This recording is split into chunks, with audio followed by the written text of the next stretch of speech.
네, 안녕하세요. 오마이뉴스 독자 여러분, 오마이TV 시청자 여러분. 오랜만에 뵙습니다. 최근에 코로나19 사태 때문에 전 국민의 걱정거리가 참 많아졌습니다. 이 뉴스를 볼 때마다 최근 등장하는 단어가 신천지라는 단어인데요. 국민들이 여러 가지 궁금증을 갖고 있는 것 같습니다. 특히 이 신천지라는 뉴스를 접하면서 왜 많은 20대, 30대 젊은이들이 이 신천지에 빠져들까? 그리고 또 빠져들었다 하더라도 왜 다시 헤쳐나오지 못할까? 여기에 대해서 많은 관심을 갖고 있는 것 같습니다. 더불어서 우리 사회가 20대, 30대 이 청년들을 그동안 어떻게 포용해 왔는가에 대해서 다시 한번 생각해 보게 되는 그런 계기가 되는 것 같습니다. 그래서 오늘은 특별한 자리를 마련했습니다. 그동안 신천지 문제에 대해서 깊게 취재를 해오시고 또 여러 언론을 통해서 최근 이 신천지의 문제점에 대해서 말씀을 하고 계시는 변상욱 기자님을 모셨습니다. 안녕하세요. 네, 반갑습니다. 네. 제가 일단 기자님이라고 칭했는데요. 대표가 그러시니까 되게 어색해요. 여러 가지로 지금 활동이 많으세요. 예. 원래 이제 1983년부터 예. CBS에서 언론인으로 활동하셨는데, 예.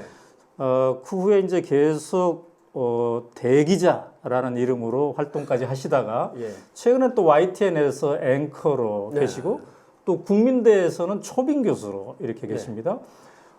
오늘 호칭을 어떻게 부르는 게 제일 편할까요? 글쎄 오 대표께 그냥 우리는 편하게 부를 때는 변 선배 뭐 이렇게 하고 그냥 끝나고 네, 하는데 네, 그냥 네. 변 기자로 해주시죠. 뭐. 그래요? 예, 변 기자. 네, 네. 이렇게 사칭이라고 사람들이 그러긴 합니다만은 그냥 네. 변 기자. 자, 1983년에 언론인으로 시작해서 2019년까지 이제 CBS에서 계시다가 지금은 이제 YTN에서 예. 뉴스가 있는 저녁 이 프로그램을 진행하고 계세요. 네. 어떻습니까? 지금 기자도 해봤고 앵커, 교수 세 가지 다 해봤는데 예. 어떤 게 제일 재밌었던 것 같아요?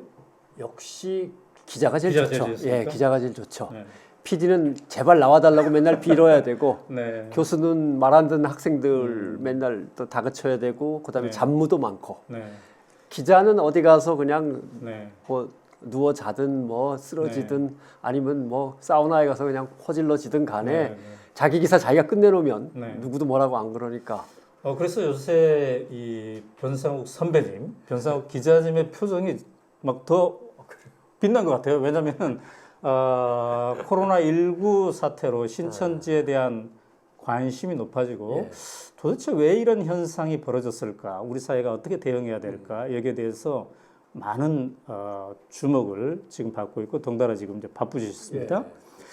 자, 변상욱 기자께서 2015년에 CBS에서 신천지에 빠진 사람들 이 8부작을 만드셨는데요. 그때가 관심의 시작입니까? 아니면 그 전부터 좀 관심의 시작은 뭐 간간이는 있었지만 본격적인 관심을 갖고 덤벼들기 시작한 건 2006년이라고 봐야죠. 예, 2006년에 후배들이 이 문제는 좀 심각한 구조적인 문제인 것 같습니다. 그냥 누가 이단 사이비 종교에 빠지고 누군가가 남을 속여가지고 네. 이단 사이비 종교로 이끌고 하는 문제가 아니라 네. 어떤 사회의 구조적인 하여튼 그 문제로 자리를 잡아가는 것 같습니다. 다만 이제 교회가 가장 큰 피해를 입는 건 분명하지만 네. 그건 사회 문제로 봐야 되지 않겠나 이렇게 제기를 했기 때문에 네. 좀 맨 처음에 위험하다고 생각했어요. 이미 저쪽은 몇만 명의 세력이 돼 있고 네. 방송국 하나가 나선다, 암만 CBS지만 나선다는 게 힘에 닿을까라고 했는데 네. 마침 신천지에 빠졌다가 이제 탈퇴해 나온 사람들이나 네. 아직도 신천지에 빠져 있는 가족을 찾기 위해서 몸부림치는 몇몇 피해자들을 만나면서 네. 해야 되는구나라고 생각을 했고 네. 그때부터 이제 싸움이 시작됐죠. 특집 방송, 특집 좌담 같은 게 만들어지고 계속해서 기획 기사와 추적 기사를 쓰고 그다음에 이제 더 피해자들을 만나면서 네. 이제 연대가 형성이 되고 하다가 네. 이거 매번 이러느니 좀 긴 시리즈물로 해서 네. 교육용으로도 교회에서 계속 반복해 볼 수 있는 영상을 만들면 어떨까라고 해서 2014년에 기획을 해서 1년간 제작 기간을 거쳐서 네. 2015년 이맘때죠. 부활절에 맞춰가지고 예, 시리즈물을 이제 1편부터 8편까지 낸 거죠. 네. 그래서 신천지가 검색어 1위로 올라가는 네. 예, 그런 일이 있었죠. 자, 그러면은 2006년부터 했으면 예. 지금 한 15년째 15년 예, 이 문제에 대해서 취재를 해오셨는데요. 자, 최근에야 이제 전 국민이 여기에 관심을 가졌지. 그 전에는 기독교계라든지 예. 이단을 연구하는 사람이라든지 뭐 이렇게 부분적인 관심이 있었던 것 같습니다. 네. 15년간 이 문제를 취재해온 분으로서 예. 한마디로 얘기하면 신흥 종교라고 볼 수 있습니까? 아니면 사기 집단이라고 볼 수 있습니까?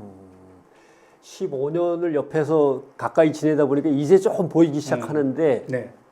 간단히 정리하면 분명히 시작은 이단 종교로 시작을 했습니다. 기독교 이단 종교. 네, 네. 예, 기독교의 한 종파로서 이단성이 농후한. 네. 그러나 지금은 사이비로 흑화되는 과정에 있는 거죠. 예, 지금 비중을 따지면 오히려 사이비로 흑화된 네. 포션이 더 크다고 해야 될 정도로 네. 예, 옮겨가는 중입니다. 그래서 우리가 흔히 이단이냐 사이비냐 딱 구분했었는데 나중에 네. 알고 보니까 네. 그것들이 막 뒤섞여 있고 그것들이 하나의 변화의 흐름을 타더라고요. 네. 예, 어떤 이단 사이비 종교를 막을 때도 이단이기 때문에 이렇게 고쳐야 되겠다. 네. 사이비이기 때문에 이렇게 퇴치시켜야겠다. 이게 아니라 그 과정에서 벌어지는 프로세스들을 이해하면서 네. 덤벼들어야 되는 이제 좀 공부를 하는 것 같습니다. 네. 예, 그렇게 판단하고 있습니다. 네.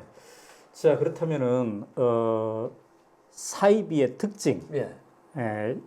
다른 얘기로 말하면 종교를 빙자한 사기 집단 예. 이렇게도 표현할 수가 있을 그렇죠. 텐데요. 예. 그 가장 큰 특징은 뭐라고 볼 수 있을까요?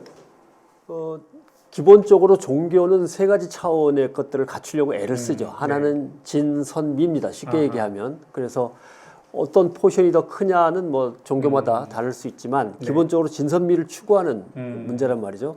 그 결국은 삶의 본질은 뭐며 우주와 생명의 본질은 뭔가라고 하는 네. 진실의 문제. 네. 그다음에 어떻게 이 험한 세상을 서로 의지하면서 살아갈 수 있겠나라고 네, 하는 네. 문제. 음, 그 다음에 이제 뭔가 그 살아있는 것들의 운명이라고 하는 것이 신적인 존재와 어떻게 연결되는가는 어떤 네. 거기서 느끼는 희열과 환희 네, 네. 이런 것들을 추구하게 돼 있는데 이 세 가지에 어느 것도 걸려 있지 않은 상태에서 설계 자체가 사람을 속일 기망의 목적을 가지고 그것이 특정한 이익과 네. 어떤 특권층들을 위한 것으로 설계가 되어 있는 경우 이걸 이제 사입이라고 볼 수밖에 없는 거죠. 신천지의 경우는 이제 교주 이만희의 예, 사익 그렇죠. 이런 것들을 결국 추구하게 된다는 거죠. 교주와 교주의 측근 세력들의 사입 그리고 집단의 이제 마치 암세포와 똑같습니다. 우리 네. 집단이 계속 커지는 것 자체가 목표. 네. 이렇게 되면은 그거는 뭐 네. 예, 사이비성입니다. 변상욱 기자는 기독교인이신가요? 그렇습니다. 예, 네. 좀뭐 그래서 더 태어날 때부터. 이제 신천지에 대해서 관심이 많았겠군요. 그리고 이제 공부를 하다 보니까 대형 교회들도 이런 비슷한 양상을 띌 때가 있습니다. 네. 그저 내 교회가 커지는 것만이 최고의 목표, 우선의 가치. 네. 이렇게 되면은 이거는 벌써 이단성과 사이비성을 갖다가 접하게 되는 거니까 거기서부터 이제 경계하고 네. 조심해야 되는 이런 것들도 이제 발견하게 되는 네. 거죠. 자, 그런데 이제 코로나19 사태 때문에 예. 우리가 신천지의 규모가 이 정도나 되구나. 이걸 이제 국민들이 대부분 알게 되었어요. 예. 최근에 이제 질병관리본부에 신천지가 제공한 그 명단을 보면 예. 23만 뭐 네, 이렇게 나오고 있지 않습니까? 네, 네. 어떻습니까? 이 변상욱 기자께서 보기에 예. 15년 동안의 취재를 바탕으로 신천지의 규모는 어느 정도 된다고 보십니까? 지금 인원수가 제일 문제인데 네. 23만이라고 하는 것은 공식적으로 잡혀 있는 교인 숫자고 네. 그다음에 그걸 이제 반개 조직이라고 할 수 있죠. 교육생 조직. 교육생. 이제 자기가 신천지에 이제 막 들어가려고 하는구나 느끼는 사람도 있겠고 네. 이게 신천지인지도 모르고 교육을 받는 사람도 있겠고 하지만 네. 그것이 한 5만에서 6만을 갖다 따로 잡아야 되고 그럼 결국 거의 한 30만 정도의 인원이 나옵니다. 네. 예. 근데 문제는 그걸 뭐 제가 확인을 일일이 하기가 어려운데 그 명단 중에는 탈퇴자 명단이 있습니다. 아, 네. 빠져나온 사람인데 신천지에서 얘는 빼자라고 분명하게 제명 처리를 안 한 부분이 남아있고 그렇죠. 그것이 아마 지금 서울시나 경기도가 전화를 거는데 왜 나한테 걸었냐든가 아니면 탈퇴 나온 다음에 그 번호를 완전히 삭제해버렸기 때문에 통화가 안 된다든가 하는 것도 여기에 이제 들어있고 그 다음에 허수 왜냐하면 신천지는 구원을 받는다는 종교적인 어떤 목적을 갖고 내세우지만 그게 성적순입니다. 그래서 그 성적순에 제일 중요한 거는 어디 가서 사람들 많이 포섭해 오는 건데 그 포섭해 오는 성적 때문에 허수를 만들어낸 것들도 있을 겁니다. 아, 실적을. 네. 일가 친척 전화번호 이름 막 적어놓고 저는 이렇게 작업하고 있습니다라고 내세운 허수들 그런 것들도 지금 통화를 하면 화를 버럭 낸다든가 끊어버린다든가 통화가 안 된다든가 여러 가지가 있을 겁니다. 그래서 정확한 숫자는 우리가 알기가 참 힘들겠지만 그러나 흐름상으로 봐서는 20만을 넘어선 거는 벌써 한참 전이고 20만에서 20한 2, 3만 사이가 아닐까 하는 정도. 그런데 말이죠. 오늘 제가 이제 여쭙고 싶은 핵심이 왜 젊은이들이 신천지에 빠져드나 이거인데요. 그 20만에서 23만 정도 되는 숫자 중에 20대, 30대의 비율이 꽤 높다고 그래요. 어떤 데서는 35%, 뭐 40%다 이렇게까지 얘기하는데 어떻습니까? 보시기에. 20한 3만 정도를 잡는다면 제가 보기에 대학생은 9만에서 한 10만 정도. 대학생이라고 하지만 대학을 다니다가 포기한 사람까지 이제 포함하는 거고 30대를 포함한다고 하면은 제가 보기엔 절반 가까이는 이제 충분히 가는 거죠. 근데 생각보다 30대는 또 많지 않습니다. 왜냐하면 한 20살, 21살 나이에 신천지에 빠져들어와서 겪다 보니까 이제 장년이 되면서 의식이 이제 뭔가 깨어나고 그러면서 이제 직장도 잡고 결혼도 해야 되기 때문에 탈퇴하는 경우가 생기죠. 많이 탈퇴하죠. 그러면서 거기서 나름대로 핵심 간부로 올라갈 수 있는 어떤 통로가 열린 사람들은 남지만 30 중반을 넘어서면서는 꽤 나옵니다. 그리고 이제 나이가 들어서 어차피 갈 데 없으면 또 눌러 앉고 이렇게 되기 때문에 30대가 20대가 이만큼이면 30대도 이만큼은 되겠지 하지만 그렇게는 잘 안 되더라고요. 그래서 20대 대학생, 대학 탈퇴자, 대학 중도 포기자들이 많은 거죠. 그 질병관리본부가 이제 3월 2일자로 대구의 그 확진자들만 이렇게 통계를 내봤더니 20대가 거의 30% 되더라고요. 30. 그만큼 이제 20대, 30대가 신천지에 많이 있다는 얘긴데요. 그러면 수도권은 대학생들이 몰려 있어서 그보다 훨씬 더 그렇군요. 그런데 왜 이렇게 요즘 최근에 교회들이 말이죠. 저도 이제 교회 다닙니다만 교회들을 보면은 교회도 노령화가 되고 있다. 그러니까 5, 60대가 주고 청년들이 좀 빠지고 있다. 이런 걱정을 많이 하고 있지 않습니까? 근데 왜 신천지에는 이렇게 20대, 30대 젊은 층들이 많을까요? 이게 그들이 특별히 그들 세대를 20대, 30대 세대를 주요한 타겟으로 해서 그런 건가요? 아니면 어떤 건가요? 근데 예전에는 그걸 20대의 심리를 풀어봐야 되나? 아니면 20대가 놓여있는 어떤 상황들로 해석을 해봐야 되나? 아니면 신천지가 노리는 게 있는 건가? 근데 세 가지가 다 걸리는 것 같습니다. 첫째, 신천지는 사이비 종교가 그동안 보여왔던 전 재산 팔아서 헌납해. 이런 시스템은 또 아닙니다.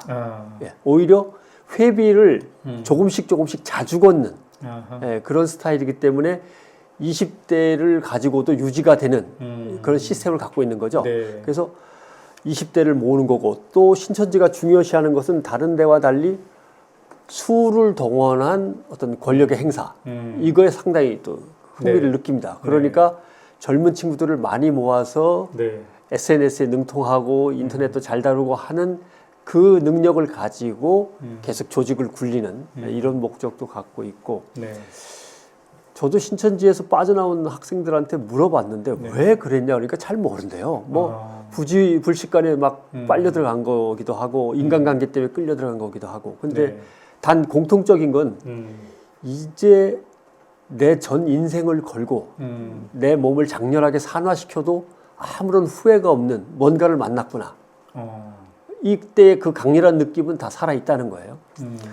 그게 대부분이고 또 어떤 부류는 뭐가 있냐면 거짓말 같다는 걸 느꼈다는 거죠. 네. 이런 모순이 어딨나. 근데 더 포근한 관계 때문에 빠져나오고 싶지 않았다는 거죠. 이게 이제 기성사회와 가족과 교회가 줄 수 없었던 겁니다. 왜냐하면 나에게 계속 관심을 보여주고 나를 챙겨주고 물론 네. 그게 감독 감시일 수도 있지만 그러면서 또 나는 누군가를 그렇게 부리면서 살고 있고 네. 이 관계가 끈끈한 인간관계이기도 하지만 어떤 지배관계이기도 하고 네. 거기서 느끼는 어떤 따뜻한 안온감도 있지만 어떤 지배하면서 느끼는 쾌감도 있고 네. 이런 것들이 버무려져 있는 거죠. 그래서 결국은 교리에 속아서도 있지만 관계의 중독에도 있고 예, 아니면은 자기가 느끼는 어떤 독특한 희열감, 종교인이 느끼는 희열감 이런 것들이 막 버무려져 있는 것 같습니다. 그래서 사회심리학적으로 그동안 좀 여러 가지로 나눠봤는데 거기에 이제 해당되는 법칙들이 있더라고요. 네. 예. 정리를 정리를 법칙을 예, 법칙을 정리해봤는데 네. 네. 첫째는 자기 효능감입니다. 효능감. 예, 항상 루저 소리를 듣고 꽤나 열심히 공부하고 어느 선까지 갔다고 치는데도 어디를 못 가서 너는 안 돼. 너는 힘이 나고 했어. 분발해야 돼. 계속 이 소리만 들었던 사람들로서는 자기에 대한 어떤 그 자존감이 상당히 떨어져 있는 상태에서 그렇죠. 내가 세상을 바꾸는 14만 4천 명의 용사 중에 한 명이 된다든가 네. 아니면 신천지는 주로 한꺼번에 많이 모일 때가 많거든요. 어떨 때는 한 5만, 7만 모일 때도 있습니다. 그래서 모여보면 이게 세상을 바꾸는 힘이고 내가 동참하고 있는 거구나. 이렇게 많은 사람 속에 내가 있구나. 예. 그리고 이 많은 사람이 다 속고 있는 사람일 리는 없고 예? 5만 명, 7만 명이 막 함성을 네. 지르는데 그런 이제 효능감과 이제 집단 최면에 스스로 빠져들죠. 그러다가 자기가 이게 아니다라고 느껴도 네. 그때 그 짜릿한 맛 때문에 자기가 자기를 속이는 단계를 넘어갑니다. 그게 이제 중독의 단계로 넘어가는 거죠. 그 다음에 또 하나는 함몰 비용의 법칙이라는 게 있어요. 첫 번째가 효능감, 효능감의 두 확대, 번째가 그다음에 함몰 비용의 법칙 때문에 예. 그렇다. 계속 이쪽에서 보물 있을 거라고 파는데 갑자기 누가 와서 그 산이 아니고 저쪽 산이래 라고 하면 고맙다 이제라도 알려줘서 이렇게 되는 게 아니고 저 녀석이 잘못 알고 왔을 거야. 내가 맞을 예, 거야. 이제 한 두어 산만 더 파면 뭔가 이게 될 것 같은데. 삽 끝에 뭐가 닿을 것 같은데 괜히 저 녀석 따라갔다가 10년 동안 다시 파야 된다면 싫어하는 거죠. 네. 그게 어떻게 보면 관성의 법칙이기도 하고 사회 경제학 속에서는 이제 함몰 비용의 법칙이라고도 하는 거고 또 하나는 터널 비전의 그 함정이라고 하는 건데 터널 비전. 예. 네. 일단 터널에 들어가면 밖에 건 아무것도 안 보이는 거죠. 네. 그게 아까 한 친구가 얘기했다는 나를 불살라 버려도 좋다 하는 어떤 희열을 느꼈다는 게 그거겠죠. 오로지 터널 끝에 자그마한 빛만 보이는 거지 네. 아무것도 신경 쓰고 싶은 것도 없고 네, 보이지도 않는 거죠. 그냥 터널로 직진해서 계속 나아가는 터널 비전의 어떤 함정에 빠지게 되는 거고 또 하나는 뭐라고 할까요? 이걸 그 터널 비전 말고 제일 확실한 것 중에 하나는 이걸 이제 경제학적으로는 희소성 모델이라고 흔히 하는 거죠. 네. 그러니까 이게 아무나 갖는 게 아니야. 이런 얘기 들으면 안 되는데 아무나 해병대가 되는 게 아니야. 뭐 이런 거 있잖아요. 네? 그럼 막 그 고통스러운 훈련도 네. 갑자기 막 힘이 솟으면서 이겨낼 수 있고 이런 거 있잖아요. 네. 네. 그러니까 14만 4천 명이 아무나 들어가는 게 아니야. 네. 나는 벌써 성경 공부를 몇 년째 하고 있고 뭐 이런 식으로 해갖고 이게 극대화됩니다. 네. 예, 그래서 이 희소성 모델이 강하면 강할수록 집착이 생기죠. 네. 야 이거 놓치면 안 되지. 예, 지금 내가 어디까지 왔는데 이러면서 집착이 다시 그걸 중독으로 이끌죠. 그러면서 이 여러 가지 것들이 버무려지는데 문제는 그 사람이 갖고 있는 특질과 코드에 따라 어느 거에 더 매달리고 있는가가 이제 결정이 돼야 되는 거고 그거를 파악해야만 이 사람을 치유할 수 있는 거죠. 근데 우리는 너무 단순했던 거예요. 네. 사이비 종교에 빠졌으니까 정통 기독교 교리를 교육시키면 빠져나갈 수 있을 거야.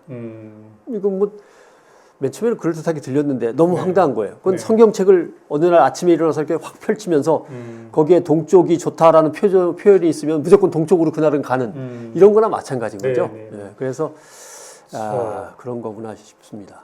역시 전문가답게 네 가지로 정리를 해주셨습니다. 네. 첫 번째가 효능감, 두 번째가 함몰 비용의 법칙, 예. 세 번째 터널 비전의 함정, 네 번째가 희소성 모델 이렇게 말씀을 해주셨는데요.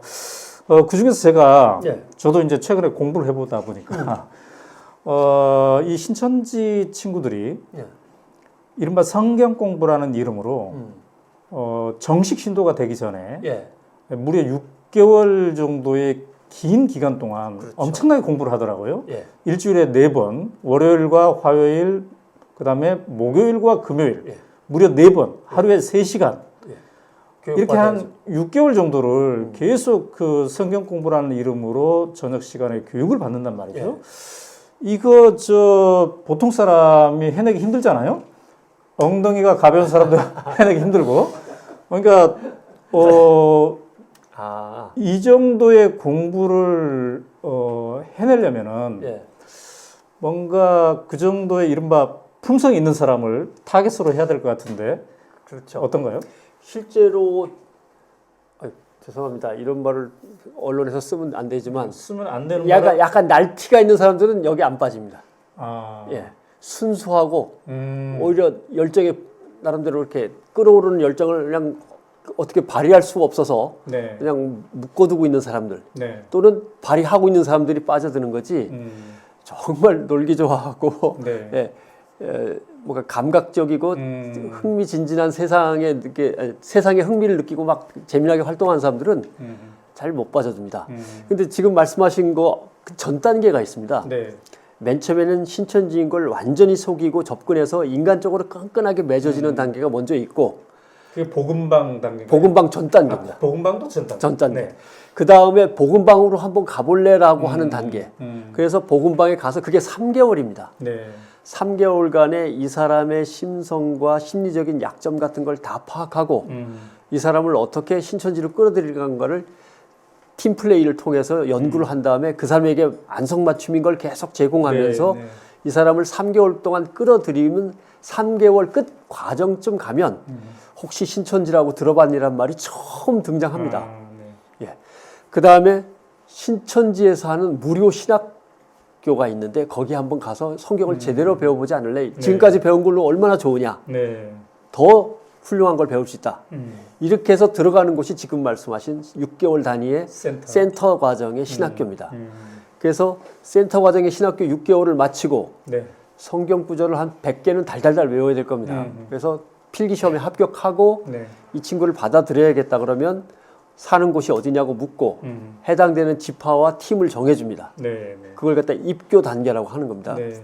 입교한 다음에 신천지 총회본부에 등록이 되면 교인 카드가 나옵니다. 네. 그걸 가지고 신천지의 모든 시설을 이제 드나들 수 있는 이런 권리가 주어지는 거니까 엄청나게 그냥 힘들고 지난한 과정이 있어야만 신천지로 들어가는 거죠. 네. 그러니까 아까 말씀드린 희소성의 원리가 확 작동하는 거예요. 내가 여기까지 어떻게 왔는지 알아? 네. 이런 네. 그러니까 그냥 동네에서 그냥 축구하다가 일주일에 한 번씩 축구하다가 일주일에 4번 빡세게 축구 훈련을 제대로 시켜준다. 그 대신 일요일 주일 예배하고 수요일 예배는 따로 또 참석해야 돼요. 원천체가 다 모이는 거기서 또 뽑혀가지고. 예. 그렇게 되죠. 그런데 말이죠. 예. 이게 이제 아까 그 말씀하신 것 중에 그렇게 하면서 포근한 관계를 느낀다 이 말씀하셨잖아요. 예. 어찌 보면은 젊은이들이 이렇게 신천지에 빠져드는 이유가 반대로 기성 교회에서 예. 혹은 우리 사회에서 이 포근한 관계를 충족시키지 못하기 때문에 예. 그런 거 아닌가 하는 생각도 해보거든요. 예.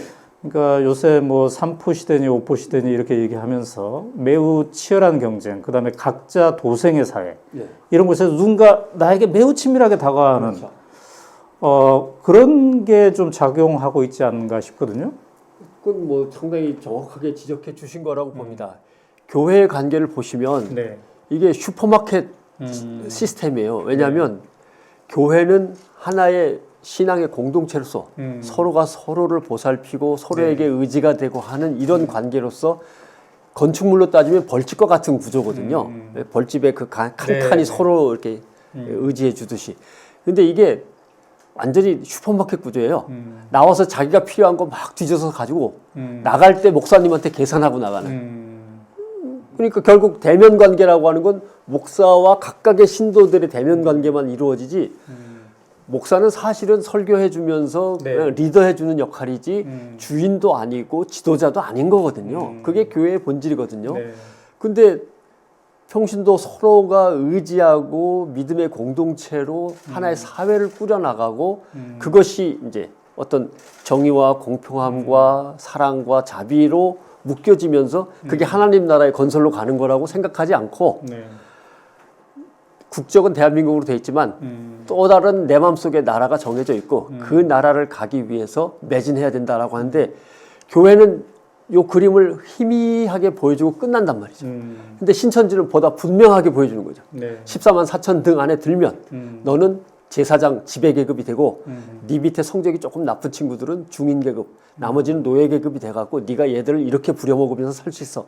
좀 더 분명하고 물론 허황되지만 네. 분명하고 뚜렷한 그림을 보여주니까 빠져드는데 그걸 혼자 하게 놔두지 않고 옆에서 계속 도와주고 이끌어주고 뭐 고향에서 가져왔다고 네. 김장김치도 갖다 주고 이런 식의 교회가 놓치고 있는 것들을 갖다가 모아가지고 한꺼번에 제시를 하는 거죠. 그게 매뉴얼로 잘 짜져 있고 그러니까 빠져들죠. 그 마지막에 이제 성경 공부도 열심히 하지만 마지막에 시험도 본다면서요? 그래서 저도 영상 봤습니다. 탁 앉아가지고 기말 일제고사 보는 거. 거기에 또 90점을 넘어야 합격한다는 겁니까? 어쨌든 그러한 구조가 또 유지되고 있는 비결은 뭘까 하는 생각을 해봤거든요. 어찌 보면은 이게 그 기성사에서 혹은 기성교회에서 해주지 못하는 뭔가 포근한 관계, 이거를 비록 기만 관계라 하지만 해주는 것. 그다음 거기에 플러스 뭔가 우리가 그동안 익숙했던 경쟁 구도. 그렇죠. 내가 선발되었다. 내가 10% 안에 들었다. 뭔가 이러한 구도를 함께 가져가는 게 아닌가. 마치 저는 그 비디오 보면서 대한민국의 입시제도와 매우 이게 연관된 그림 같은 게 아닌가 이런 생각도 해봤어요. 그러니까 한국 사회의 구조에 딱 맞춘 거죠. 그렇게 생각하는데 두 가지 구조가 이렇게 순차적으로 이어지는데 네. 어디부터 설명을 드려야 할지 모르겠지만 요한계시록이라고 네. 하는 거의 구조는 하나님의 선한 세력과 사탄 마귀의 악한 세력이 최후의 전투를 벌여서 네. 그게 이제 아마겟돈 전투라고 흔히 네. 하는 거죠. 아마겟돈은 아마겟돈인데 이제 무깃도의 언덕이라고 팔레스타인의 아주 높은 고원지대입니다. 네. 거기에서는 시리아 뭐 이쪽 이집트가 다 내려다 보이니까 그걸 차지하는 곳이 이제, 이제 전투의 제일 핵심이죠. 치열한 전투가 벌어지는 곳인데 그 전설에 의해서 이제 아마겟돈 전투라는 게 이제 생기죠. 근데 문제는 신천지의 이만희 씨는 네. 요한계시록이 이 비밀이 다 이렇게 잠금 장치에 의해서 금괴가 걸려 있었는데 네. 워낙 뛰어난 인물이라 이걸 풀었다는 거죠. 하나님의 도움을 받아서 하나님이 그걸 허락했고 본인. 네. 그래가지고 봉인을 풀고 요한계시록이 갖고 있던 모든 세상 종말의 비밀을 다 머릿속에 넣고 그 다음에 이제 선한 세력의 대표자로서 악한 마귀 사탄 세력과 싸우게 되는데 14만 4천 명의 병사가 필요한 거죠. 지구 종말의 날 다가오니까. 그 지금도 맨 처음에 사탄의 세력의 작동이다라고 한 것이 그겁니다.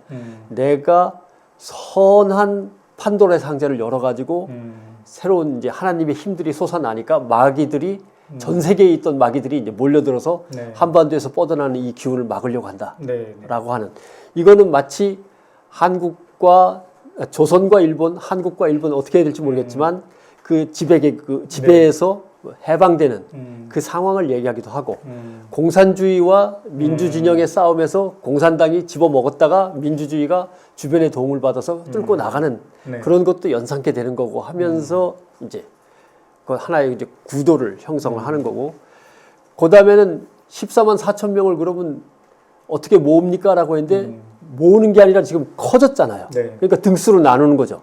14만 4천 등까지만 물론 이 시작은 여호와의 증인에서 시작이 된 겁니다만은 14만 4천 등이고 그 안에 들어와도 점수가 높은 사람은 좋은 영토를 물려받아서 지배하게 되고 점수가 낮은 사람은 뭐 죄송합니다만 아프리카나 뭐 저 서아시아의 약간 척박한 땅을 물려받아서 지배하게 되고 그 기왕이면 성적이 수능 성적이 위로 올라갈수록 네. 좋은 데를 가는 거죠.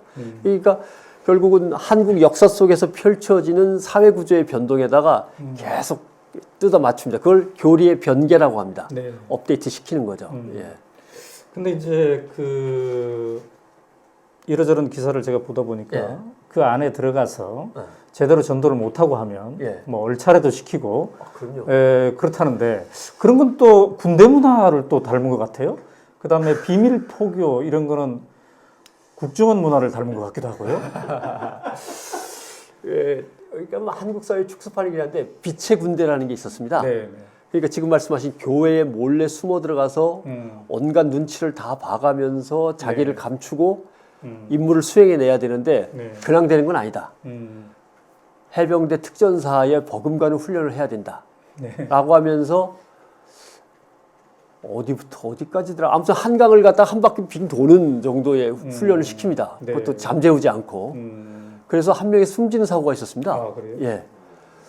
그걸 이제 빛의 군대 훈련이라고 하는 건데 그 사망 사고가 나서 이게 언론에 폭로가 되면서 저희가 취재를 하고 하니까 이제 네. 그 훈련은 없어졌다고 이제 얘기를 합니다만은 이게 군대 문화가 그대로 들어온 거죠. 당연하죠. 군대에서 배웠으니까 자기네들이.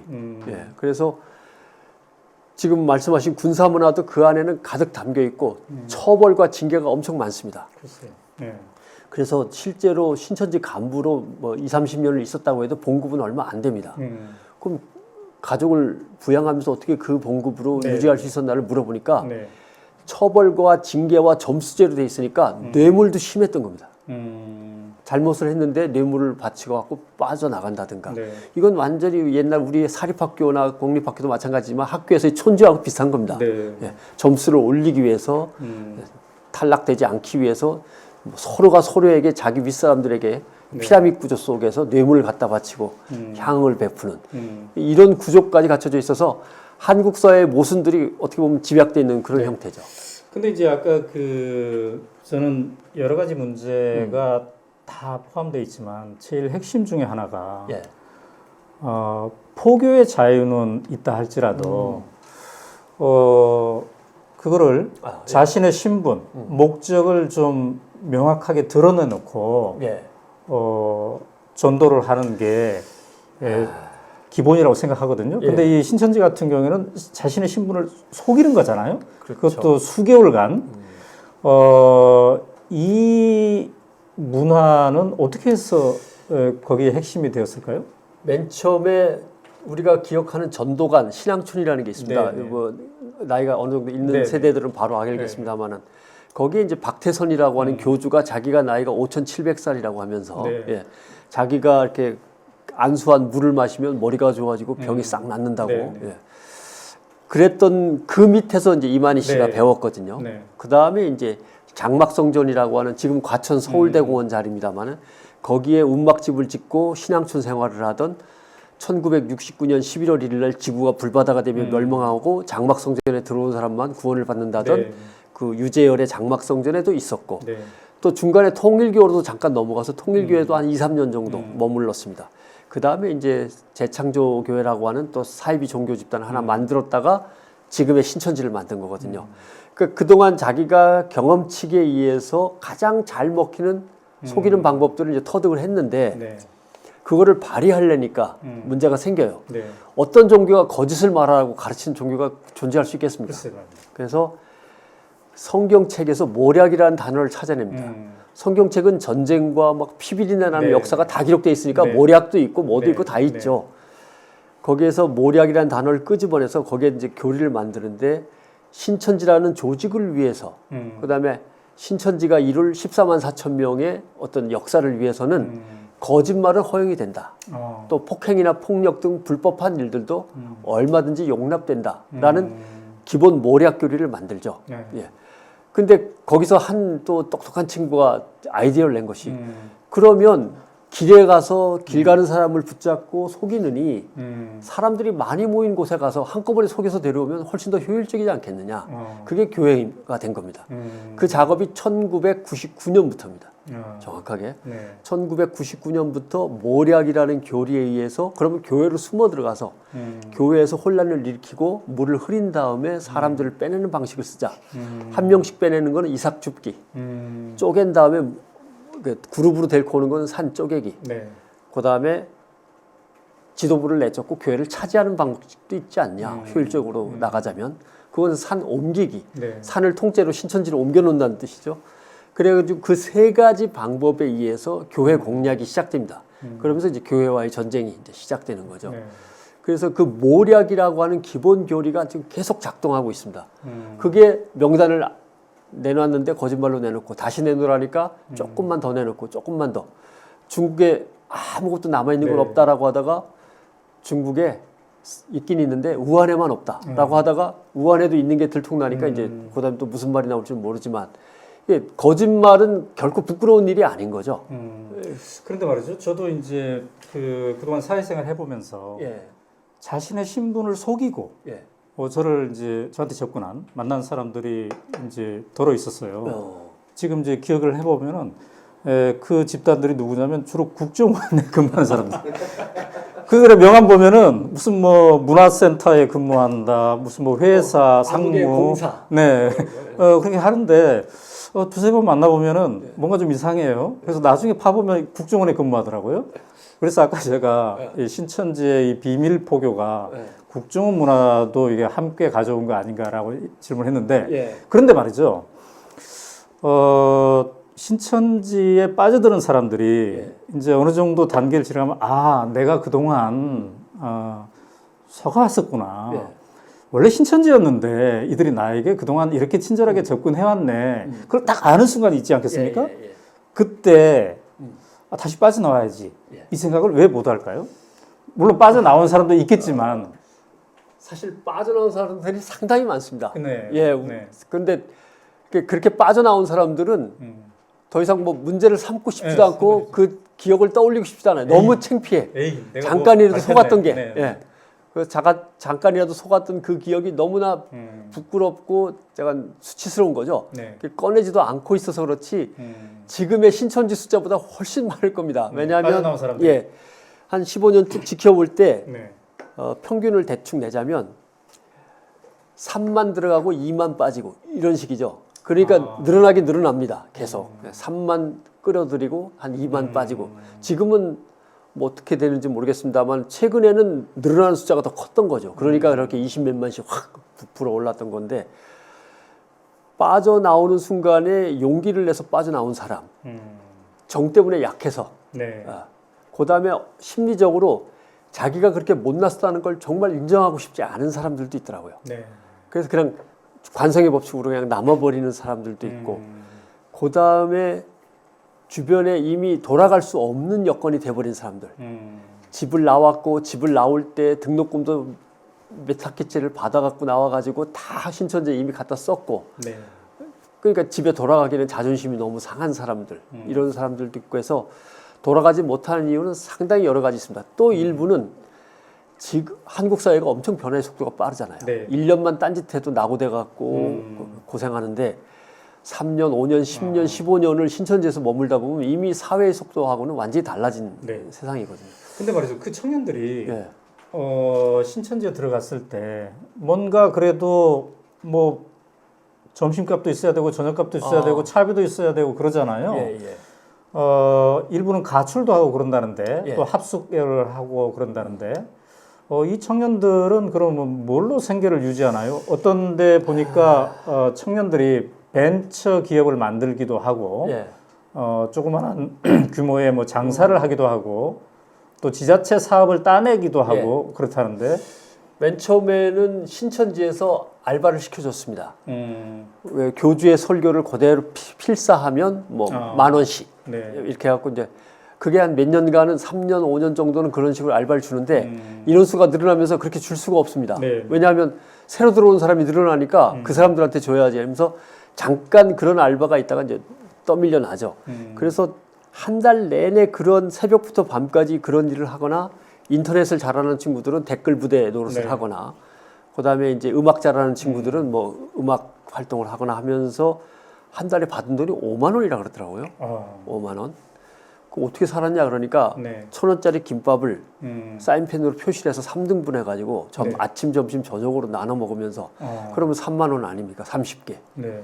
2만 원을 가지고는 여러 명이 모여서 고시텔 방 하나 구해가지고 교대로 들어가 자기도 하고 머리도 감고 나오고 고시텔 방 하나를 뭐 정해놓고 열댓 명이 이제 돈을 모아서 하나 빌리는 거죠. 네. 그러면 자기가 뭐 딴 데 가서 알바할 때는 거기서 자기도 하겠지만 편의점이나 주유소 같이 거기 와서 자기도 하고 심지어는 사과 박스를 구해가지고 위에 구멍을 뚫어서 흰 종이로 싼 다음에 네. 앞에다 세월호 유가족을 도웁시다 라고 쓰고 광화문과 시청을 헤매며 사람들의 성금을 모아가지고 털어가지고 이제 또 김밥 사 먹고 숙소도 마련하고.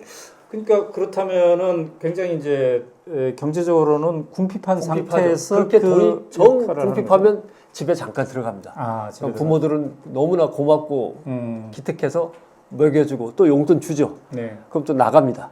그렇게 반복하기도 하죠. 네. 그럼 20대에 그 만약에 대학생이라든지 대학생은 가출하면 상당히 공부하기가 힘들잖아요. 결국 휴학 처리해서 휴학 처리하거나. 버텨보는데 일정 기간 내에 못 돌아가면 뭐 제적되는 거죠. 예, 그런 사람들이 많습니다. 그래요? 예. 또 신천지는 연애도 금지입니다. 그런가요? 예. 왜냐하면 지역별로 조직을 나누고 그 지역에서 다시 소그룹별로 다 같은 지역에 사는 사람들로 묶어주거든요. 네. 예. 그래야 감독 감시가 쉬우니까. 근데 연애하다가 깨지면 그거 보고 싶겠어요? 네. 근데 삼각관계가 돼버렸다. 네. 이것도 문제가 되고. 그래서 일부 그 분석가들 얘기를 보니까 성을 활용해서 전도를 하는 그런 것도 있다고 하는데 그거는 확인이 안 된 건가요? 되죠. 그래서 성 문제가 사실은 남녀, 그것도 젊은 남녀들이 10년, 20년을 함께 지내야 되는 거 아닙니까? 그러니까 문제가 생깁니다. 그래서 정해놨습니다. 남자는 30살, 여자는 27살 될 때까지 연애 금지. 연애가 시작되면 바로 신고할 것. 신고를 받은 즉시 6개월 내로 결혼할 것. 왜냐하면 그냥 어정쩡 동거하다 깨지면 그것도 참 난감합니다. 그래서 이렇게 코너에 몰리고 점수에 쫓기니까 점수도 채워야 되는데 말씀하신 대로 생계를 유지할 방법이 없어요. 그러니까 결국은 안에서 생활수단을 갖고 있는 친구를 노리고 성적으로 접근을 합니다. 그게 제일 빠른 방법이기도 한 거죠. 특히 약자인 여자의 입장에서는 어떻게든 갖고 있는 무기는 이제 그것밖에 안 남은 게 되는 거죠. 그래서 제가 본 케이스에도 어떤 경우는 남성에게 접근해서 그렇게 자기를 허락하고 그래도 용돈이라도 받아가지고 쓰다가 그냥 깨진 경우도 봤고 어떨 때는 동거 상태에 들어가서 아기를 낳고 아기를 맡기고 그냥 어느 날은 진짜 신천지를 떠나버린 경우도 있고 남자 혼자 애를 키우는 경우도 있고 여러 가지 봤습니다. 그동안 이제 15년 동안 신천지를 연구해 오셨으니까 길거리에서 딱 보면은 저 사람은 신천지구나. 멀리서 봐도 압니다. 멀리서 봐도 합니까? 예, 멀리서 봐도 압니다. 어떤 특징이 있습니까? 어떻게 구별할 수가 있습니까? 일단 큰 행사가 이제 앞두고 있을 때는 검은 바지에 흰 옷 차림을 하고 있으면 신천지입니다. 유관순 열사처럼 입고 있으면. 왜냐하면 그걸 이만희 교주가 좋아해요. 그 복장 규정을 고치질 못합니다. 그러니까 이만희 교주의 의식은 50년대 말과 60년대, 70년대 그 사이에 묶여 있어요. 의식 자체가. 그래서 박정희, 박근혜 이쪽도 이제 더 높게 치는 거고, 그 다음에 군대식 문화가 그렇게 해서 쉽게 들어가는 거고, 권력 독재에 의한 뭐 이렇게 감독 감시 체제처럼 그런 것, 또는 국정원 체제 같은 거, 중앙정보부 체제도 선호하는 거고, 의식이 마치 우리 그런 얘기 하잖아요. 이건 좀 폄훼 같은데 왜 이렇게 이민 가시면 이민 떠나실 때 김포공항에서의 의식 상태가 미국 가서도 암만 살아도 유지된다는 것처럼 이만희 총회장의 의식 상태는 지금 멈춰 있는 상태거든요. 이만희 이 총회장이 어제 이제 그 가평에서 모습을 드러냈단 말이죠. 기자회견을 했습니다. 이제 그 영상으로 잠깐 보셨을 텐데 어떤 느낌이었습니까? 저도 좀 업데이트를 해야 되겠다는 생각을 많이 했습니다. 왜냐하면 네. 이만희 총회장이라는 사람이 신천지 25만과 5천억 자산, 유동되는 금액까지 따지면 1조 원이라고 얘기를 합니다만은 5천억 자산을 휘두르면서 국내의 수백 개 교회와 네. 해외에 자기네 말로 한 300개 된다고 하는데 해외의 어떤 사무실들을 과연 코디네이팅 할 수 있는 능력이 있는 건가? 아닌 것 같다. 네. 왜냐하면 콜레라와 코로나도 잘 구별이 안 되고 네. 독감 주사 맞은 거하고 코로나 검체 채취 검사 받은 것도 제대로 분간을 못하고 음성이 뭔지도 모르고. 예, 음성 양성이 뭔지도 잘 모르고 자기가 여기에만 머물렀다고 얘기를 해야 되는 건지 왔다 갔다 했다고 얘기해야 되는 건지도 비서가 얘기해줘야 알고 이런 걸로 봐서는 이제는 바지 사장으로만 남아 있는 거구나. 그 상징물이 없어지면 전체가 흔들리니까 상징물로는 놔두고. 그다음에 누가 그러면 움직이는가의 문제.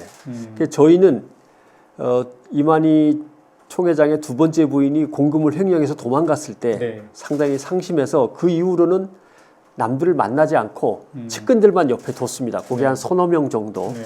남성 둘, 여자 하나 정도로 파악하고 있었는데 어제 주변에 나온 사람들은 그 사람들이 아니었어요. 네. 이건 두 가지로 해석할 수 있는데 실세 그룹이 바뀌었다. 그러니까 청와대로 치면은 박정희 대통령 때 차지철 경호실장이 움켜쥐고 있다가 네. 중앙정보부로 넘어간 것처럼 사실은 중앙정보가 갖고 있다가 경호실로 그때는 넘어갔던 거지만 네. 그런 거죠. 경호하는 측근들이 움켜쥐고 있던 권력이 이제는 밑에 실세 관료 그룹들한테는 넘어가 있는 거 아닌가. 그래서 새로 등장한 인물들은 그 권력을 넘겨받은 사람들인가.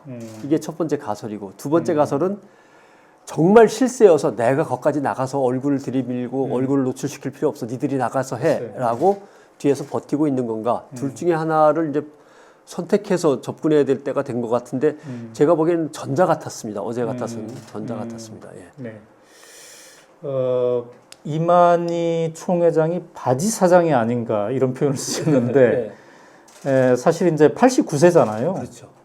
상당히 이제 나이도 들어 있고 어떤 전체적인 예. 판단력이 과연 건강할지, 예. 그다음에 조직 전체를 장악하는 게 과연 제대로 될지 이게 이제 의문인데 예. 밑에서 이게 12지파 예. 이렇게 구분이 돼 있다고 하지 않습니까? 예. 그들 중에서 누군가가 실질적인 브레인 역할을 하고 있다고 봐야 될까요? 어떻습니까? 두 개로 나눠 볼 수 있습니다. 그러니까 이제 미국의 연방하고 미국의 주하고 다르듯이 지금 중앙에 있는 24개 부처 어제 등장했던 인물들 그 사람들이 이제 부장들이죠. 정부 조직으로 치면 장관급들입니다. 예, 정부 부처 조직의 장관들. 그 부장급들이 중앙에서 권력을 잡고 있는 것인가? 아니면 지방의 각 도마다 광역자치단체마다 설치되어 있는 지부들이 힘을 쓰고 있는 것인가? 이거는 사실은 등기부등본을 다 떼봐야 합니다. 누구 이름으로 재산이 얼마나 가 있는가를. 근데 그동안 작업을 해서 가능한 한 중앙 집중제로 했는데 이것이 다시 지방으로 이제 흩어져 내려가는 단계에 있는 것 같고 또 하나 문제는 중앙에 있는 조직도 본부인 조직과 두 번째 부인 조직 저로 세가 달랐거든요.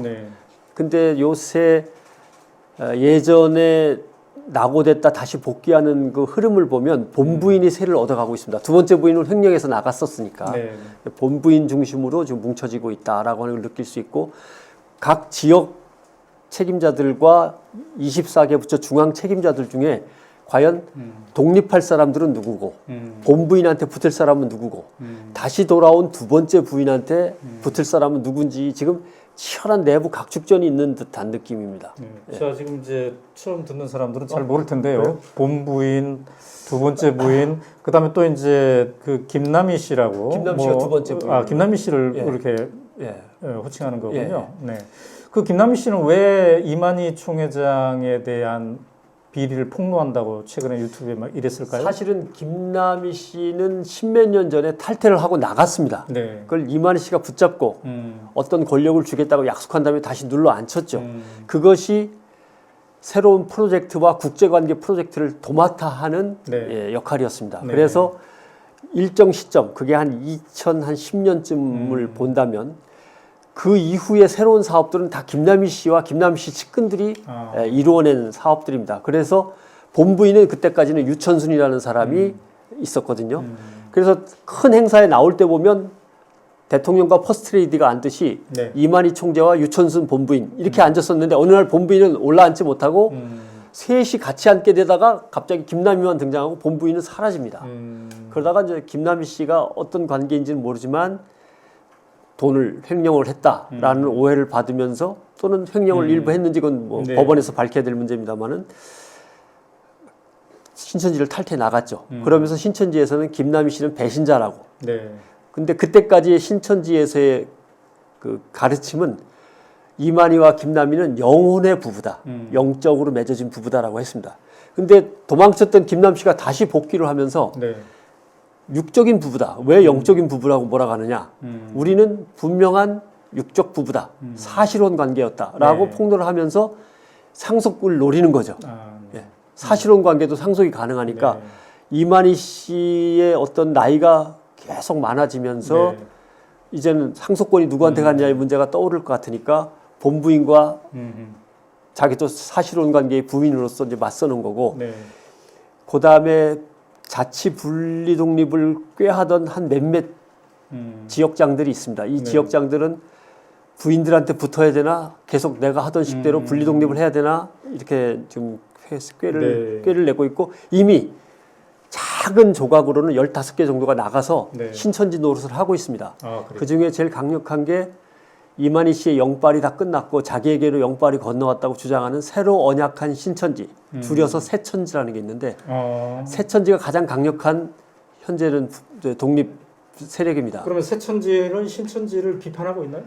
교리는 그대로 따왔는데 다만 영빨이 이제 다 해서 약빨이 다 했다는 뜻이죠. 그들은 규모가 어느 정도? 그것 때문에 지난번에 시험을 본 겁니다. 그 이만희 총회장이 무지하게 화가 나고 분노해서 마지막 기말 시험을 치르겠다. 이걸로 그냥 14만 4천 끊어버리겠다라고 했는데 발표는 제가 듣기로는 13만 8천 등까지만 뽑았고 이제 6천 명 남았으니까 열심히들 해라. 네. 근데 그게 누굽니까 하면 안 가르쳐 주죠. 네. 자, 근데 어제 그 이만희 총회장이 기자회견을 하면서 네. 박근혜 시계를 차고 나왔어요. 그게 이제 진짜인지 가짜인지는 모르겠으나 이 의도는 어떻게 보십니까? 이게 설계가 된 걸로 보십니까? 아니면은 그냥 우연히 차고 온 걸로 보십니까? 설계는 된 것 같습니다. 왜냐하면 그걸 계속 차고 있었다면 날짜가 31일에 고정돼 있지는 않았을 거예요. 네. 윤달이 있으니까 29일 하고 1일, 2일 돌렸을 건데 31일로 된 거 봐서는 그냥 보관하고 있던 것 중에 하나를 차고 나왔다라고 보고 그렇다면 그거는 좀 허세를 부리려고 나온 게 아닌가라는 생각이 들고요. 그 시계의 진위에 대해서는 네. 지금 한정판, 네, 예, 네. 한정판 에디션이라고 하는 사람들도 있고, 완전히 저건 뭐 가짜로 만든 거다라고 하고 있는데, 국회의원들한테만 돌리는 대통령의 금장시계는 옛날부터 얘기가 있었던 거기 때문에, 네. 저는 사실에 가까운 거라고 추측합니다. 그 새누리라는 당명하고 예. 신천지랑 좀 닮은 거 아닌가? 한자말로 또 한글로 바꿨으면 똑같죠. 그쪽에 일부 사람들은 우리가 해줬다 뭐 이렇게까지 주장했다고 그러는데 네.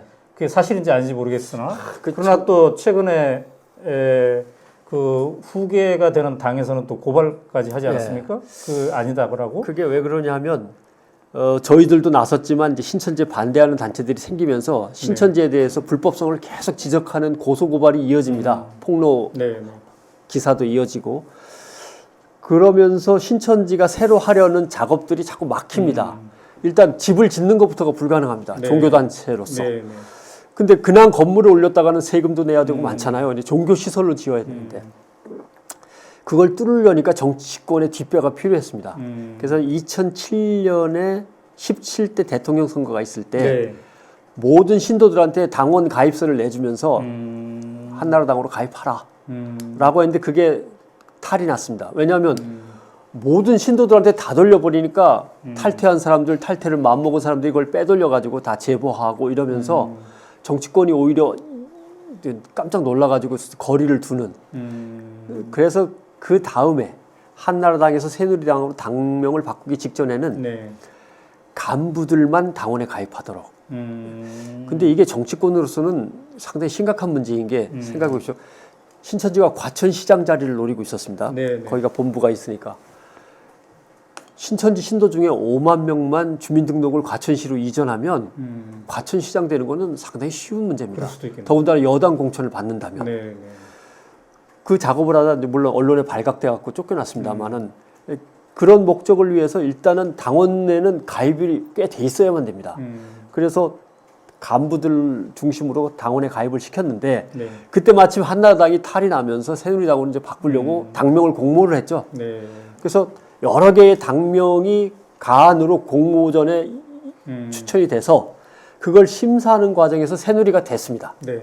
그래서 어떤 사람은 너무 종교적인 색채가 나는 거 아니냐. 그때부터 반대했죠. 예, 반대하는 사람도 있었고 새누리 괜찮지 않냐. 뭔가 이렇게 입에 딱딱 붙고 우리말이고 라고 해서 좋아하는 사람도 있었고 했는데 네. 그 당론을 듣는 과정에서 아마 신천지 출신 사람들은 새누리를 지원했을 거라고 봅니다. 근데 새누리에서 한나라당이 새누리당으로 바꿀 때 그 이름을 신천지가 지어졌어 라고 하는 거는 이만희 교주의 허세라고 보고 네, 네. 그러나 관련성이 없다고도 부인하기 어려운 네. 참 묘한 그런 형국이죠. 그 2007년에 대선 앞두고 전 교인을 한나라당에 가입하게 가입하라고, 예. 했다. 이거는 확인된 건가요? 당원 가입서를 돌린 그 당원 가입서를 받아온 것들이 이제 사진이 찍혀가지고 이제 그래요? 보도가 됐죠. 근데 생각했던 만큼 많이 가입을 했는지 모르겠는데 그때의 신천지의 명수는 한 5만 조금 넘는 정도? 예, 그러니까 미미했습니다. 그때 당시로는. 그럼 그 후에 간부들만 당원에 가입 이것도 확인이 된 건가요? 많이 확인이 됐죠. 그거. 예. 네. 한나라당의 수석 부대변인까지 올라갔으니까 신천지 사람이 그래요? 예, 그 사람이 이제 과천 공천을 받으려고 했는데 탈로가 나는 바람에 당에서 제명 처분됐고 네. 그다음에 대선 캠프에 네. 신천지 장로가 들어가서 겉으로는 화물 운수 분야 담당이라고 했는데 임명장을 찾아보니까 종교 담당이라고 돼 있습니다. 네. 이게 신천지 장로였습니다. 네. 그래서 그쪽 그 새누리당 쪽에서의 그 공식적인 해명은 우리는 그냥 화물트럭 운송사업자 협회와 연계를 지어서 네. 그쪽에 지입 차주들이라든가 화물트럭 기사들한테 선거운동을 하려고 했을 뿐인데 신천지 장로인 거는 전혀 몰랐고 관련도 없다. 이렇게 이제 해명을 했습니다만은 그런 식으로 이미 들어가 있는 게 눈에 띄는 거죠. 근데 이제 이번에 23만 명의 그 명단을 네. 신천지가 질병관리본부에 줬는데요. 그 중에는 그 우리가 이름만 들어도 알만한 그 유력한 정치인들도 있을까요? 아니면 그들의 명단 설사 있었다 하더라도 빠졌을까요? 마지막으로 본 명단은 서청원 의원의 고문직입니다. 이제 신천지 고문. 그래서 따지고 들었죠. 네. 그랬더니 고문을 허락한 적도 없는데 그 인간들이 나랑 이제 인사 몇 번 나눴다고 마음대로 갖다 도용한 것이다. 우리도 지금 항의 중이다. 이게 이제 돌아온 답변이었고 네. 그런 식으로 연루되었기 때문에 이게 본인이 허락을 하고서 들어간 이름인지 네. 아닌지는 좀 애매합니다. 근데 저희가 2006년부터 이걸 갖다 떠들어대면서 정치인들이 네. 그런 직책을 선뜻 내 이름 쓰라고 하지는 않았을 걸로 봅니다. 네. 그래서 근데 이제 문제는 축전, 네. 축하 화환 네. 뭐 이런 것들 자꾸 보내고 행사에 참석해서 뭐 축사하고 이런단 말이죠. 네. 그런 경우는 이제 잘못하면 고문직에 자기도 모르게 들어가 있을 수도 있습니다. 자, 이제 그 코로나19 사태와 연관돼서 예. 신천지를 검찰이 수사할 거냐 말 거냐 이게 또 이제 관심사입니다. 예. 이제 고소 고발이 돼 있죠. 그래서 검찰이 이제 사건 배당도 했고, 근데 그 과정에서 지금 수사를 하지 않고 있는데 그 이유가 질병관리본부에서 검찰이나 이런 공권력이 나서서 강제 수사 같은 걸 하면은 오히려 이 사람들이 음지로 들어가고 방역에 크게 보탬이 안 된다 이런 판단을 한 것 같아요. 또 그게 이제 보도가 되고 있습니다. 그런 의견을 검찰에 얘기했다.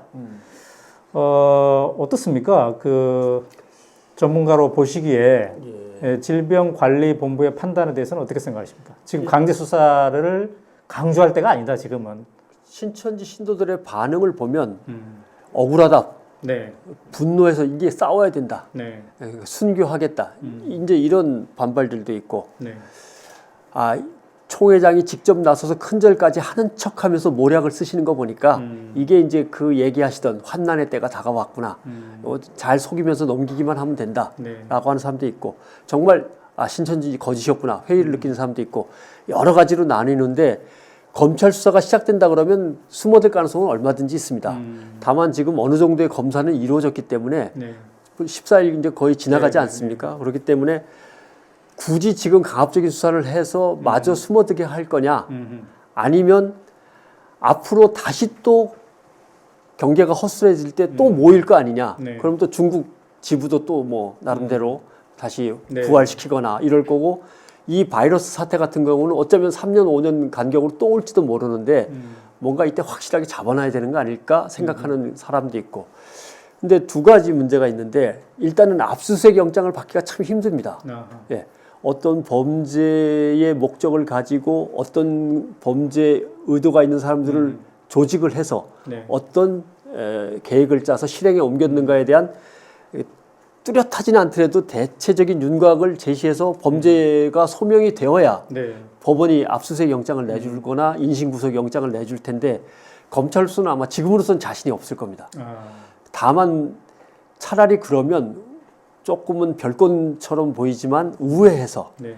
그 안에서 벌어진 불법 자금의 유통이나 네. 또는 회계의 어떤 속임수나 횡령 사건이나 자기들끼리 고소고발한 것도 있고 외부에서 고소고발한 것도 있으니까 네. 조사하면서 모든 자료를 긁어 모아 가지고 개인 어떤 비리부터 치고 들어가서 총회장부터 네. 그다음에 핵심 간부들부터 어떻게든 처단을 한다든가 이런 방법을 이제 검찰이 우회적으로 뚫어내겠지만 네. 그 과정이 이 코로나 사태하고 맞물려서 효과적으로 빨리 진행될 수 있을까는 저도 사실 의문입니다. 근데 이제 이른바 신천지 피해자 가족 모임이 있지 않습니까? 예, 그쪽에서 가장 그 심각하게 생각하는 거는 속임에 넘어갔다. 예. 이게 신천지인지 모르고 점차적으로 이렇게 빠져들었다. 예. 이 과정 자체에서 우리 가족들이 대단한 피해를 많이 봤다. 그러면서 이거를 뭔가 법적으로 경찰이든 검찰이든 공권력에 의해서 이 문제가 좀 해결됐으면 좋겠다. 이런 시도들이 있었을 것 같아요, 그동안. 예. 근데 그것이 지금까지 지켜본 바로는 예. 왜 안 되었고 예. 어떤 한계가 있길래 이런 건가요? 첫 번째는 자발성의 문제가 있었습니다. 아, 끌려간 게 아니고 자기가 들어가서 교육받고 그 긴 기간의 교육을 받고 그다음에 아르바이트 하면서 출퇴근했고 또는 직장에서 출퇴근했고 네. 집에 있는 돈을 자기가 스스로 가져다가 등록금도 갖다 바치고 다 했기 때문에 시험도 보라면 보고 했기 때문에 이것이 어떻게 피자발성에 의한 강압적인 어떤 네. 종교의 어떤 빠져든 거냐라고 하는 문제에서 사실 증명하기가 난감했습니다. 두 번째, 증명 서류가 있습니다. 네. 최종 신변보호 요청서라는 게 있어가지고 네. 거기다 이 인감도장까지 찍습니다. 내가 나중에 어떻게 말을 바꾸든 뭐라고 얘기를 하든 간에 네. 나를 책임져줄 최종 신변 보호자는 신천지에 계신 아무개님입니다라고 해서 도장을 다 찍은 게 있습니다. 청년들이 들어가면 제일 먼저 쓰는 게 그거니까. 그러니까 이런 것들로 보면 형사처벌 대상이 되기가 되게 난감했던 겁니다. 그럼 누구를 처벌해야 되느냐? 네. 총회장이냐? 아니면 24개 부처 책임자냐? 지역 책임자냐? 아니면 자기를 끌고 간 그 선배냐? 네. 이 책임자도 불분명하니까 형사법적으로는 되게 처벌이 어려운데 민사적으로는 풀리고 있습니다. 이게 이제 청춘 보상 재판이라고 하는 건데 네. 맨 처음에 속이고 데려가서 나의 어떤 신천지의 어떤 그 중독이 시작됐다. 네. 그리고 그 중독을 풀어주지 않으려고 묘한 장치들을 계속 가동시키면서 나를 10년, 20년을 끌고 왔다. 그래서 내 인생은 결국 아무것도 이룬 게 없이 다니던 학교나 직장도 그만두고 가족을 떠나고 내 가정은 해체됐고 여기까지 왔다. 네. 이 청춘을 보상하라. 아하. 라고 해서 1심에서 지난번에 이겼습니다. 부분적으로. 네. 그래서 결국 신천지를 압박하려면 이런 민사소송을 지금은 대표자 몇 명이 하고 있는데 네. 모든 그 탈퇴자들이나 피해 가족들이 들고 나와서 민사로 일단 압박을 하고 그 과정에서 신천지는 이제 깨질 거고 깨지는 과정에서 쏟아져 나오는 이제 소리들도 봐야겠죠. 네, 이번 기회에 어떤 그게 그러니까 하나의 그 흐름으로 예. 형성이 될 가능성도 있겠네요. 아까 그렇죠. 말씀하신 예. 거는 3만 명이 들어가면 2만 명이 중간에 빠져나온다고 그랬으니까 그 과정에서 이제 피해자들이 상당히 또 있을 터인데 예. 그들이 뭔가 연대해서 연대해야죠. 이거 할 필요가 있겠네요. 마치 뭐 오마이뉴스도 많이 보도하셨지만 보도연맹 사건에서 네, 네. 예, 피해자들이 일부가 일단 승소를 해보고 네. 그러면 나머지 집단으로 또 그렇습니다. 따라 들어가고 하는 것처럼 해야죠. 이제 그 흡연가들도 폐와 관련한 이 질환이 생기고 그랬을 때 내가 그 담배를 피우기 시작했지만 이 중독성 때문에 예. 내가 내 건강에 심각한 타격을 받았다. 이렇게 미국 같은 경우에도 그런 이제 재판을 하고 그러기도 한데요. 예. 뭔가 이런 부분에 대해서 시민사회 쪽에서 또 관심을 가지면 좋겠네요. 이게 어려운 게 네. 너는 교주에게 속았냐? 아니면 자기의 처지를 벗어나고 싶은 너의 그 어떤 감정과 욕망에 취한 거냐? 네. 그리고 너를 스스로 속여온 거냐라고 할 때 그 구분되는 지점이 참 난감합니다. 예. 네. 이걸 뭐라고 해야 될까? 신천지에서는 계속 교주가 뭐든지 준다고 얘기는 했습니다. 그러니까 교주한테만 의존하면 된다. 그걸 이제 의존성의 강화와 이걸 보상 독점 구조라고 하는 건데 좀 네. 복잡하지만 모든 것은 그분이 다 주신다. 아무튼 모든 것은 교주님만 잘 따르고 신천지 교리만 잘 지키면 다 보상이 된다라고 보상 독점 구조를 만들어서 네. 거기에만 의존하게 만들었는데 거기에 끌려 들어간 책임을 너의 중독의 책임을 너는 없단 말이냐 네. 라고 법원이 물을 때 이게 참 난감한 문제더라고요. 그렇군요. 그런 점에서 사회는 이것을 엉뚱한 이단 사이비 종교에 빠진 참 허황된 사람들로 보면 치유를 못합니다. 네. 그 사람들은 정말 부끄럽고 창피해서 숨어들고 네. 이력을 감출 수밖에 없고 아니면 그냥 이 길로 나선 김에 그냥 여기서 성공하는 게 차라리 낫겠다. 사회에 나가서 알바부터 시작하느니 신천지 간부로 빨리 승진해가지고 네. 여기서 그래도 100만 원, 200만 원이라도 받으면서 살자. 네. 밑에 부하들도 많고. 네. 이게 낫다고 생각할 수도 있는 거고요. 그 다음에 또 다른 문제는 이걸 무엇로 그럼 접근할 거냐 할 때 다차원적으로 접근해야 된다고 봅니다. 개인의 심리, 중독 심리를 치유하는 거는 중독자를 치유하는 것처럼 접근을 해야 되고 사회적으로 이 사람들이 당장 먹고 자고 거처할 곳 이런 것들이 문제가 된다면 교회라든가 시민사회단체가 연대해서 뭔가를 좀 제공해 주기도 해야 되고 네. 이건 사실 교회가 해야 될 문제거든요. 네. 그래서 이런 자, 것들이 연대가 돼야죠. 아까 얘기로 조금만 돌아가서 한두 문제만 질문하고 예. 마지막 정리하겠습니다. 제가 자료를 보니까 이제 청년들이 많이 신천지에 빠져든다. 청년들이 신천지의 포교 대상이 된다. 예. 이런 기사와 관련해서 전남대학교 사례가 조사해 보니까 있더라고요. 예. 2004년에는 동아리 연합회를 신천지가 장악해서 몇 년 동안 좌지우지 하다가 들통난 사건이 있었고, 그다음 또 2017년에는 총학생의 그 출마하는 후보 그룹에 예. 또 영향을 미치려고 하다가 또 드러나기도 하고, 이 전남대 쪽에서 이런 뉴스들이 많이 나왔는데, 어떤 보도를 보니까 전국의 청년 조직 중에 예. 전남 쪽이 또 청년이 세다라고 하는데, 예. 어떤 그런 연관성이 좀 있나요? 크죠. 큽니다. 왜냐하면 기독교인들이 갖고 있는 어떤 의식 구조, 네. 하나님이 계시고, 네. 그 다음에 교회라는 존재가 있고, 그 다음에 이제 사람들이 이제 삶이 펼쳐지는데, 모든 사이비 종교든 사실 같지만, 네. 가족 공동체, 사회 공동체보다 우위에 있고 우월한 또 다른 공동체가 있다는 걸 사람들한테 분명히 인식을 네. 시켜야 종교 생활이 시작이 됩니다. 네, 네, 네. 그런 점에서 신천지는 그게 이제 신천지 공동체라고 이제 강요를 하는 거고, 일반 교회에서는 좀 넓게 보면서 세상을 좀 더 평화롭게 네. 만들기 위한 하나님 나라를 향한 우리의 넓은 느슨한 연대의 공동체로 생각을 하지만, 신천지는 그걸 분명하게 제시를 하면서 이게 그거야, 이거 외에는 아무것도 없어, 이렇게 공동체를 제시하거든요. 그러니까 기독교인들이 꼬여내기가 훨씬 쉽습니다. 교회를 안 다니는 사람들한테 이걸 처음부터 네. 설명하려면 어렵거든요. 그래서 기독교 인구가 많은 쪽이 신천지가 셉니다. 세가 셉니다. 세가 큽니다. 지금 대충 보면 부산 같으면 기독교 인구는 한 8% 잡거든요. 전북 같으면 23 내지 25% 잡기도 합니다. 20% 정도는 된다고 보면 호남 쪽이 기독교인과 한 20% 세력을 유지하고 있고 영남 쪽은 8% 10%밖에 안 되는 겁니다. 그러니까 호남 쪽이 훨씬 더 신천지가 세고 그다음에 대학 얘기하셨는데 제가 2012년도에 대학가를 조사할 때는 조선대, 전남대 그 정도, 그다음에 영남대, 공주대 정도 뭐 이런 정도에서 신천지 동아리가 하나씩 발견이 됐습니다. 2012년이고 2016년, 7년 이쪽에 와서 다시 조사했을 때는 공주대학에만 7개였습니다. 그러니까 두 개로 나뉩니다. 신천지의 공식 동아리와 비공식 동아리. 그러니까 동아리 연합회에 가입된 동아리와 가입이 안 된 동아리. 그래서 어떨 때는요. 저 동아리는 신천지 동아리야. 너무 위험해. 이쪽 동아리로 가라고 가르쳐주는 데가 진짜 신천지 동아리인 경우도 있습니다.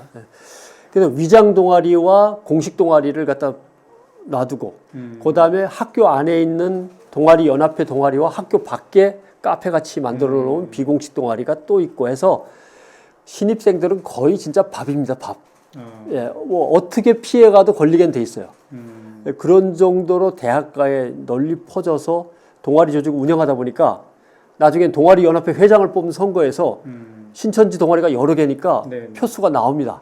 그러면 동아리 연합회의 회장직을 차지하고 자기 측근들을 밑에다가 간부로 깔아가지고 오히려 정통 기독교 동아리를 쫓아낸 적도 있습니다. 예, 그리고 나중에 다시 복귀하고 뭐 이런 그게 이제 조선대, 전남대 이런 공주대에서 벌어진 사건들이죠. 자, 이제 마무리로 그러면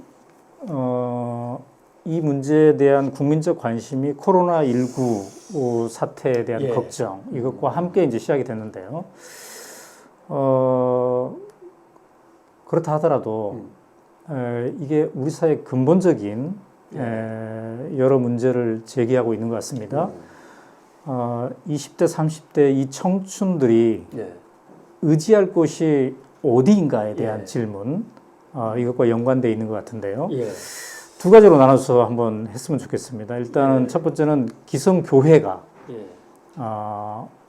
이 청년들을 위해서 어떤 접근을 하면 좋을 것인지 그다음에 또 하나 이제 그럼 사회는 어떻게 해야 되나 이 문제가 일시적 관심이 아니라 어떤 근본적이고 지속적인 관심이 되어서 신천지에 빠진 청년들이 보다 건강한 모습으로 우리 사회의 구성원이 되었으면 좋겠다 하는 바람인데요. 어떻습니까? 사실은 사회가 해야 될 일을 교회가 제일 먼저 나서서 해야 되는 뭐 이런 구조가 사실 선순환되는 게 맞는 거라고 생각을 하는 거고요.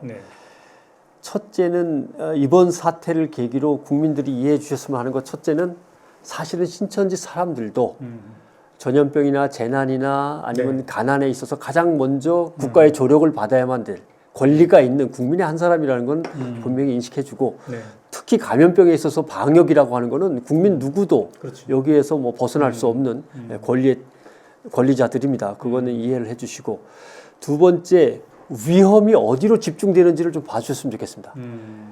감염에서도 역시 노약자들이 먼저 숨지듯이 신천지 역시도 사회에서 가장 힘든 쪽에 있는 사람들과 그걸 탈출해 나올 어떤 통로를 찾지 못한 사람들에게로 중독의 위험이 가장 먼저 파고들고 그 사람들이 쉽게 빠지고 또 헤어나와봤자 갈 곳도 없고 어차피 그래서 위험이 가장 취약한 계층에게 가장 그늘진 곳으로 집중된다는 이 구조를 생각을 해 주셨으면 좋겠고 그다음에 결국 그것은 경쟁과 복종의 문화에 너무 찌들어 있는 한국 사회의 심리 구조가 그대로 반영되고 있다라는 것도 염두에 두셔서 사회도 그렇고 교회도 그렇고 민주화가 이루어져야 되는데 민주화가 안 이루어집니다.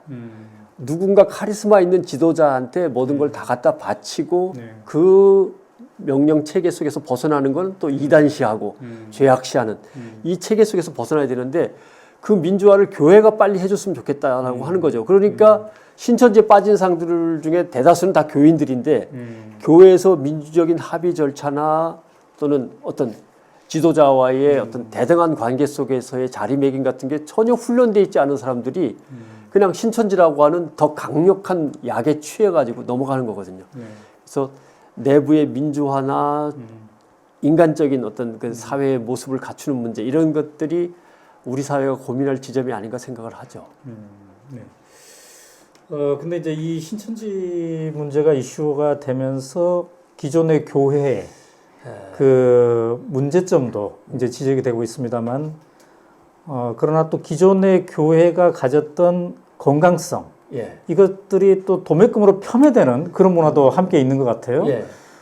그런 점에 대해서는 좀 우려도 되지 않나요? 어떻습니까? 그러니까 다들 뭐 그렇게 받아들여 주시면 고맙겠는데 한국 교회라고 해도 그 스펙트럼이 넓습니다. 굉장히 넓죠. 예, 요새 못난 모습을 보인 기독교를 개독교라고 이제 야단치시는 분들 계신데 다 그렇지 않거든요. 엄청나게 넓은 스펙트럼이 깔려 있고, 근데 이쪽 끝은 약간 흑화돼 가기 시작합니다. 그러면서 이단성을 띠기 시작하고, 이단성을 띠긴가 하면은 어떤 권력욕에 사로잡히기도 하고, 그 권력욕에 사로잡히는 형태가 여러 가지로 나타나죠. 큰 교회를 지어서 맘모스 교회를 운영하면서 사회 권력을 누리고 싶은 사람도 있는가 하면 바로 정치권으로 향해 갖고 정치 권력부터 먼저 떼어내려는 뭐 전모 목사 같은 스타일도 나오고, 그런 흐름 속에 있다는 걸 생각하시고 질적으로 흑화되어가는 병든 교회를 차단해내고 좋은 교회를 살리는 것도 생각을 하셔야 됩니다. 대한민국에 있는 모든 복지시설이나 가난한 사람들을 위해서 애쓰고 있는 노력 중에 개신교 부분을 다 빼내버린다면 그런 흐름이 개신교 쪽에서도 엄청 많죠. 예, 상상을 해보시면 네. 아마 어떻게 보면 그것도 끔찍한 사태일 수 있습니다. 그래서 건강한 교회를 키워주시는 것도 신경을 쓰시고, 병든 교회에 대해서 질책하는 걸 뭐 교회 문제인데 교회가 알아서 하지라고 놔두지 마시고 그것도 사회 문제라고 좀 생각을 해주셨으면 좋겠고, 왜냐하면 사과를 쌓아놨을 때 사과 하나가 썩기 시작하면 다 썩는 겁니다. 그 하나만 썩고 마는 건 아니지 않습니까? 예, 그것도 역시 사회의 병든 부분이라고 생각하고 관심을 가져주시면 좋겠고, 교회는 자정의 노력을 기울여야 되는데 지금 중심축이 없습니다. 누가 그것을 추진할 건데 어떤 힘으로 추진할 건데에 대해서 아무런 답도 못 구한 채 있는데, 교계 지도자들이 이때 교회가 선한 영향력을 행사하기 위해서 신천지로부터 끊어져 나온 사람들을 어떻게 끌어안을 것인가, 그 사람들과 선한 힘을 합쳐가지고 새로운 교회를 어떻게 거듭날 건가를 고민하는 시스템부터 만들어야 되는데, 그 모임이 한기총인데 한기총이라는 모임이 지금 이상하게 돼버려갖고 이제 어긋나 있고, 그다음에 이제 기독교 교회 협의회나 한국 교회 연합회나 아직도 남은 세력들은 있으니까 그 세력들을 중심으로 한국 교회의 대대적인 회개 운동과 새로운 자리매김 운동이 시작돼야죠. 그건 상당히 오래 걸릴 겁니다. 논의부터 시작해서. 어쨌든 그 교회는 교회대로, 사회는 사회대로 우리 사회에 좋은 기운을 더 많이 만들어내서 선순환 구조를 만드는 거, 이게 필요한 것 같습니다. 오늘 공부 굉장히 많이 했습니다. 두서없이 얘기했는데 알아서 잘 정리를. 1시간이 넘게 함께 해주셔서 감사합니다. 고맙습니다. 네, 애쓰셨습니다.